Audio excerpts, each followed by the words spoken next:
আপনি ড্রাইভিংই শেখেননি, অথচ আসছেন ড্রাইভিং লাইসেন্স করাতে। জি, ব্যাপারটা চমৎকার না? মোটেও চমৎকার না।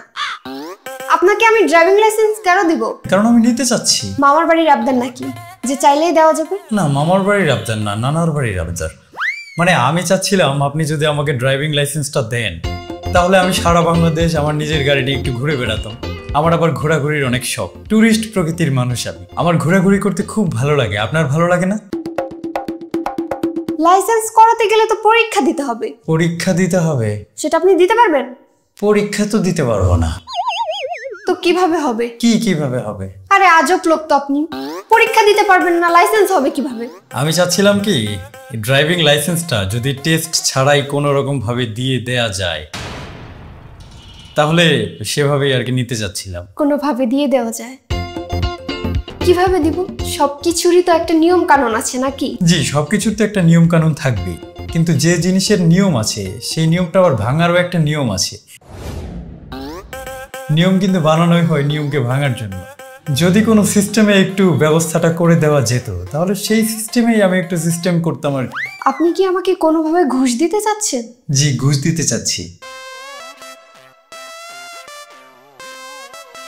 আমার বন্ধু মোতালেব, ও ড্রাইভিং এর ড জানে না, তারপরেও ও নাকি 5,500 টাকা দিয়ে ড্রাইভিং লাইসেন্স করিয়ে নিয়েছে। তো আমিও ভাবলাম 5,500 টাকা, তার উপরে আরো খুশি হয়ে 500 টাকা না হয় দিলাম, 6,000 টাকা পকেটে নিয়ে চলে আসছি। যদি একটা সিস্টেম করে দেওয়া যায় আর কি। আপনি কি জানেন যে আপনার এই কথার জন্য আপনার নামে মামলা হতে পারে? না, সেটা তো বুঝতে পারি নাই। আমি তো জানতাম না যে ড্রাইভিং লাইসেন্স করতে আসলে আমার নামে মামলা হয়ে যাবে। মোতালেবের নামে তো মামলা হয় নাই। ও দেখলাম দিব্যি গাড়ি নিয়ে ঘুরতেছে। কালকের আগের দিন শুনলাম গাড়ি নাকি কার পেছনে ঠুস করে মেরে দিয়েছে। কি একটা যন্ত্রণা বলেন। লোকটা কি বেঁচে আছে না মারা গিয়েছে? গাড়ি ঠিকঠাক আছে, কিন্তু লোকটা বেঁচে আছে না মারা গেছে সেটা আমি জানি না। জানবেন না কেন? আমি জানবো কিভাবে? গাড়িতে তো আমি ছিলাম না, মোতালেব ছিল। একটা লোকের সাথে অ্যাক্সিডেন্ট হলো, সেটা আপনি খবর রাখবেন না? ও লোকটার সাথে লাগিয়ে দেওয়ার পর সেখানে নাকি আর দেরি করেনি, টান দিয়ে চলে এসেছে। ও নিজেই তো লোকটার খবর ঠিক মতো বলতে পারলো না, আমি কিভাবে বলবো বলেন? পরীক্ষা ছাড়া লাইসেন্স নিলে এই পরিণতিই হয়। জি, এই পরিণতি তো হয়, কিন্তু তাতে তো আমি কোনো ক্ষতি দেখতেছি না। ক্ষতি নেই? একটা মানুষের কত বড় ক্ষতি হয়ে গেল, আর আপনি বলতেছেন ক্ষতি নেই? ক্ষতি হলে হবে আরেকজনের, আমার তো আর কিছু হবে না। আমি তো গাড়ির ভেতরে থাকবো, যে বাইরে থাকবে সে বুঝুক কেমন লাগে।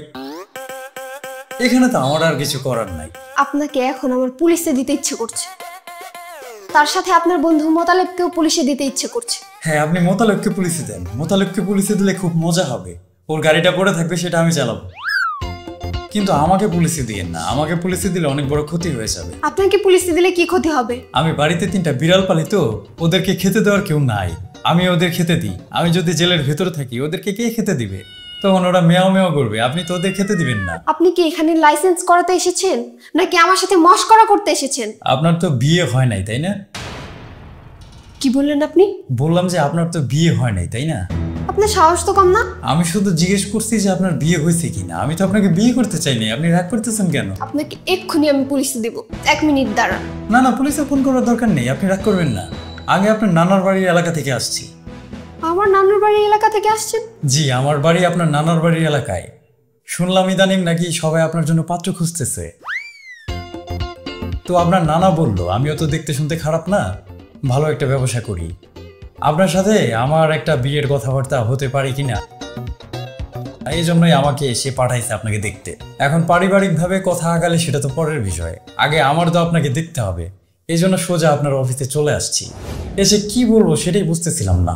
আসার পর দেখলাম আপনি ড্রাইভিং লাইসেন্স নিয়ে কাজ করেন, তাই অন্য কোনো কথা না খুঁজে পেয়ে এই কথাই শুরু করে দিছি।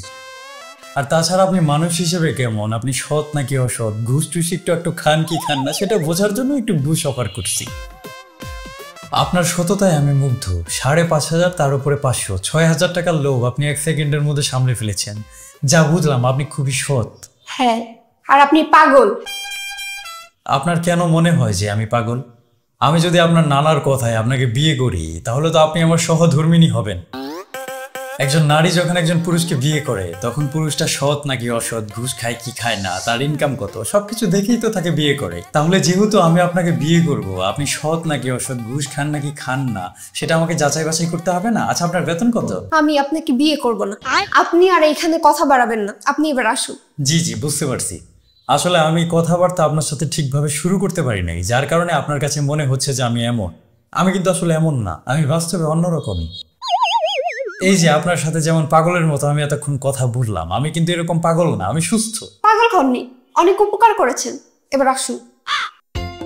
আচ্ছা, আপনার নানাকে গিয়ে কি বলবো? আপনি আমার নানাকে কি বলবেন সেটা আপনি জানেন, আমি কি করে বলবো? আচ্ছা, কি একটা বিপদের মধ্যে পড়ে গেলাম। আপনার নানাও একটা পাগল। কি বললেন আপনি? জি, আপনার নানাও একটা পাগল। সে একবার বিবেচনা করে দেখবে না যে আপনি একটা ভালো পজিশনে জব করে আপনি কি দেখে আমাকে বিয়ে করবেন? আমাকে অযথা সে ধাক্কায় ধাক্কায় এখানে পাঠাই দিচ্ছে। আমি আমার নানার সাথে কথা বলছি, আপনি এখন যান। জি আচ্ছা, আমি উঠি। বিয়ে তো করবেনই না, ওই ড্রাইভিং লাইসেন্স কি আসলে করে দেওয়ার কোনো রাস্তা আছে? 1000-5 টাকা কিন্তু সাথে আছে, সত্যি সত্যি। আপনি একটু দাঁড়ান, আমি পুলিশে কল করছি। জি আমি বুঝতে পারছি, আপনি পুলিশে ফোন না করে থামবেন না, আমি উঠি। আর আপনার নানাকে কিছু বলবেন না, সে একটু পাগল স্বভাবের। সে বুঝতে পারে নাই যে আপনার সাথে আমার যায় না।